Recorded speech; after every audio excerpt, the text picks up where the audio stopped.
నిన్ను వెనకేసుకుని రాడా? నువ్వు ఒక్కసారి ఆలోచన చేయి. నాకు తెలియక అడుగుతాను. నీ కోసం ఆయన ప్రాణమే పెట్టేశాడు ఆయన సిలువలో. నీ కోసం ఆయన పరలోకాన్ని విడిచిపెట్టి, అవునా, పరలోకాన్ని విడిచిపెట్టి ఆయన భూలోకానికి వచ్చి ఆయన నీకోసం ప్రాణం పెట్టాడు. ఆయన నీకోసం పన్నులు తిన్నాడు. ఆయన నీకోసం దెబ్బలు తిన్నాడు.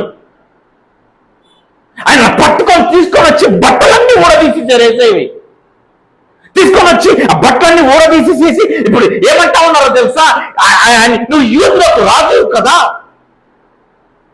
నీకు కిరీటం ఉండాలని చెప్పేసి ఒక ముళ్ళతో కిరీటాన్ని తీసుకొని వచ్చి ఆ నెత్తి మీద పెట్టి ఇట్లా కుచ్చితే ఆ ముళ్ళు ఉంటాయి చూసారా, మెదడులోకి దిగిపోయినాయి. ఆయన మెదడులోకి దిగిపోయి ఆ రక్తం ముఖం మీద కారుతా ఉందంట. బైబిల్లో ఆయన గురించి ఏమని రాయబడిందో తెలుసా?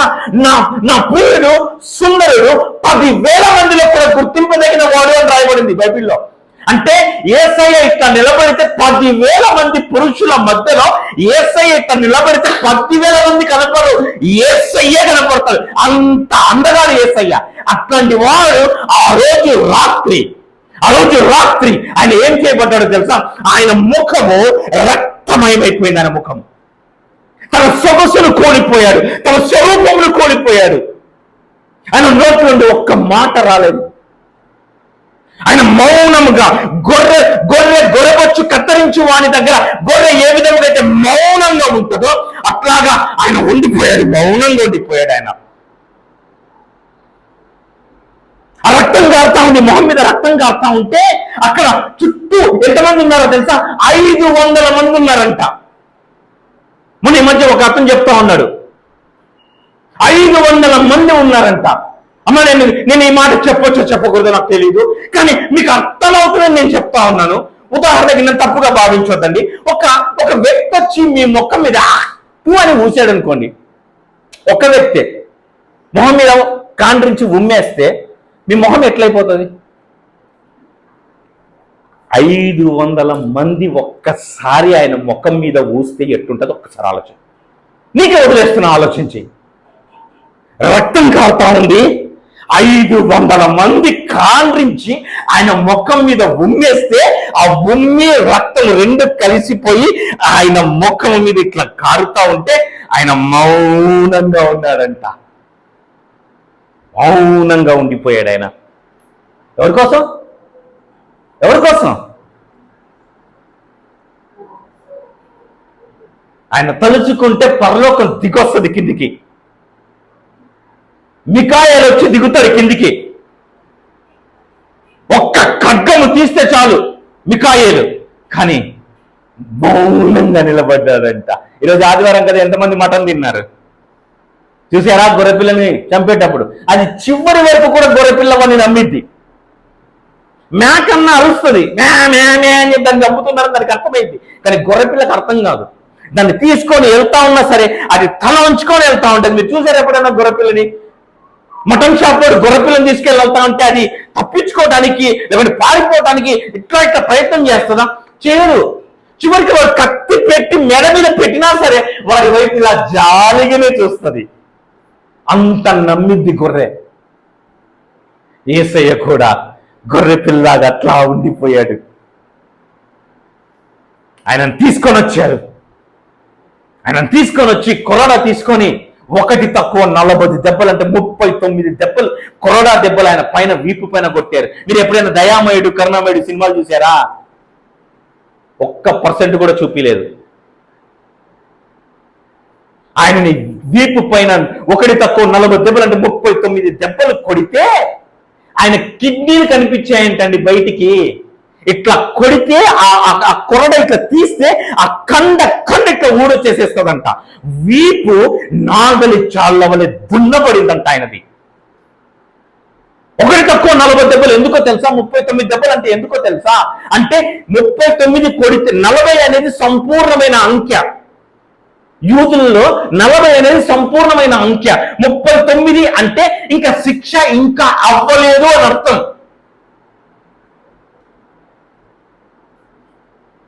కట్టేసి ఒక దొంగను కట్టేసినట్టుగా.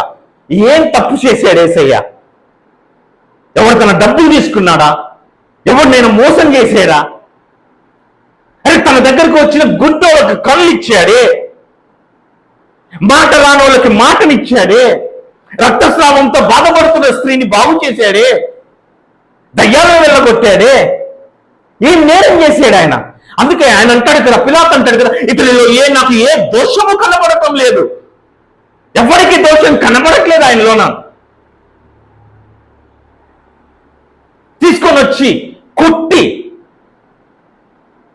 ఆ తర్వాత భారమైనటువంటి అమ్రానును తీసుకొని వచ్చి భుజముల పైన పెట్టి, ఏ వీధుల్లో అయితే హోసన్నా జయము హోసన్నా జయమని యెరూషలేము వీధుల్లో ఆ బట్టలు పరిచి ఆ గొర్రె పైన ఆ గాడిద పైన ఆయన కూర్చోబెట్టి మట్టలు తీసుకొని హోసన్నా జయము హోసన్నా జయము, యూదుల రాజుకు జయము యూదుల రాజుకు జయము అని అరిచిన అదే యెరూషలేము వీధుల్లో ఆయన సిలువ పంపిస్తా ఉన్నారు.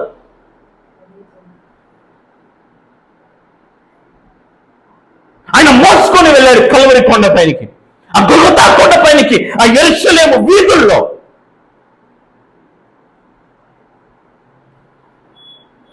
మిట్ట మధ్యాహ్నము 3 గంటలప్పుడు, మిట్ట మధ్యాహ్నము ఆకాశమునకు నేలకు మధ్యన ఆయన వేలాడదీయబడ్డాడంట. ఆయన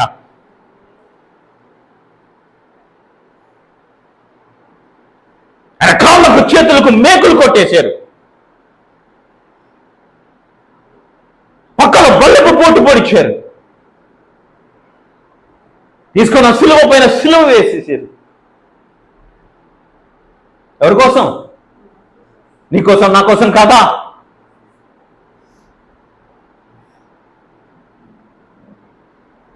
డిసెంబర్ ప్రారంభం అవగానే క్రిస్మస్ క్రిస్మస్ క్రిస్మస్ అంటా ఉన్నాం కదా మనము.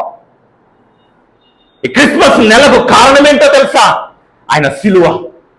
ఆయన సిలువ లేకపోతే నీకు క్రిస్మస్ లేదు. ఆయన సిలువను జ్ఞాపకం చేసుకోకుండా, ఆయన సిలువను జ్ఞాపకం చేసుకోకుండా ఆయన పుట్టుక నీకెందుకు? ఆయన పుట్టుకతో నీకేం పని?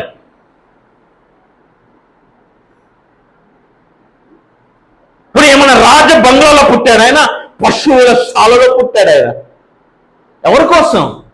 నీకోసం నా కోసం కాదా? ఆ సిలువలో వేలాడుతూ కూడా ఆయన ఏమన్నాడో తెలుసా? తండ్రి, వీరేమి చేయుచున్నారో వీరు ఎరుగురు, వీళ్ళని క్షమించయ్యా అంటారు. ఇంత ప్రేమ ఎవరు చూపిస్తాడండి? అరణ్యంలో మోషే ఇత్తడి సర్పమును ఎత్తినట్టుగా ఆయన ఎత్తపడ్డాడు. ఆయన ఎందరైతే ఆ ఇత్తడి సర్పమును నిదానించి చూస్తున్నా వారందరూ బ్రతికారు. ఈ రోజున కల్వరి సిలువ పైన ఎత్తబడిన యేసయ్యను నువ్వు చూడగలిగితే ఆయన జీవనిలోనికి వస్తుంది. నువ్వు బ్రతుకుతావు. నువ్వు బ్రతకటం అంటే ఏదో కారు కొనుక్కొని ఇల్లు కొనుక్కొని మంచి బట్టలు వేసుకొని అది బ్రతుకు కాదండి. కారు కొనుక్కోవడం కాదు, కారులో నువ్వు క్షేమంగా ఇంటికి వస్తావు చూసావా, అది నిజమైన దీవెన. నీకు పెద్ద ఇల్లు ఉండడం కాదు దేవుని ఆశీర్వాదము. ఆ ఇంటిలో సమాధానం ఉంటే చూసావా, ఆ ఇంటిలో సంతోషం ఉంటే చూసావా, అది దేవుని దీవెన. నేను దాని గురించి మాట్లాడుతా ఉన్నా. నీ కారు గురించి, నీ బంగ్లా గురించి, నీ పొరపతి గురించి, నీకున్న పేరు గురించి, నీకున్న బంగారం గురించి నేను మాట్లాడట్లేదు. ఇంత లావు ఇంత చేంజ్ చేసుకొని తిరుగుతూ ఉంటారు, కానీ సమాధానం ఉండదు. ఏం చేసుకోవడానికి ఆ బంగారం?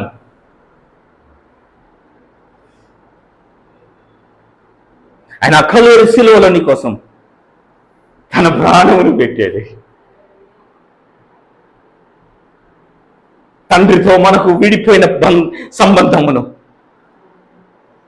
ఆయన నాకు అనిపిస్తుంది, ఒక్కొక్కసారి అనిపిస్తుంది నాకు, ఇట్లా మనం ఉంటే తండ్రి ఎక్కడో పరలోకంలో ఉంటే ఆయన ఇట్లా మధ్యలో నిలబడుకొని యేసయ్య తండ్రి చేయిని పట్టుకొని ఇట్లా నీ చేతిని పట్టుకొని ఆయన ఇట్లా ఉండిపోయాడు.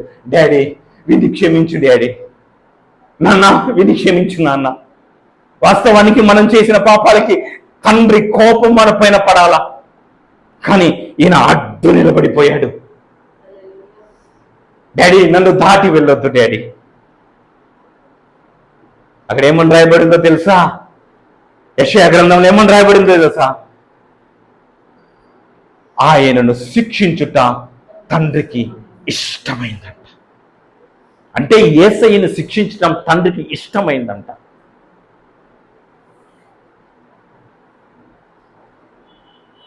మన అతిక్రమముల నిమిత్తం ఆయన మొత్తబడ్డాడు, ఆయన తృణీకరింపబడ్డాడు. అంతవరకు ఆయనతో ఉన్న వాళ్ళే ఆయన ఎవరో తెలియదని చెప్పారు. అప్పటి వరకు ఆయనతోనే ఉన్నారు.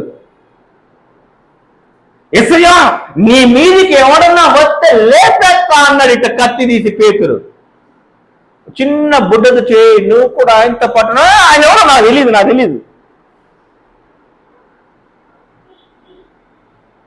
అక్కడ నుండి ఆయన ఇలా సంఖ్యలు వేసి ఆయన ఇట్లా మోకాళ్ళ పైన కూర్చోబెట్టి ఆయన ఇట్లా సంఖ్యలు వేసి కట్టేసి ఆయన కొరడాతో కొడతా ఉంటే మూడవసారి పేతురు అక్కడ చిన్న పాపతో అన్నాడంట, ఆయన ఎవరో నాకు తెలియదనంటే యేసయ్య ఒక్కసారి ఇట్లా పేతురు వైపు చూశాడంట. రాయబడిన వాక్యం.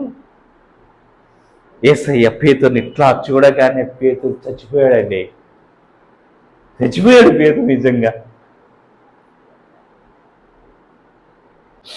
నా యేసయ్యని నేను కాదన్నాను,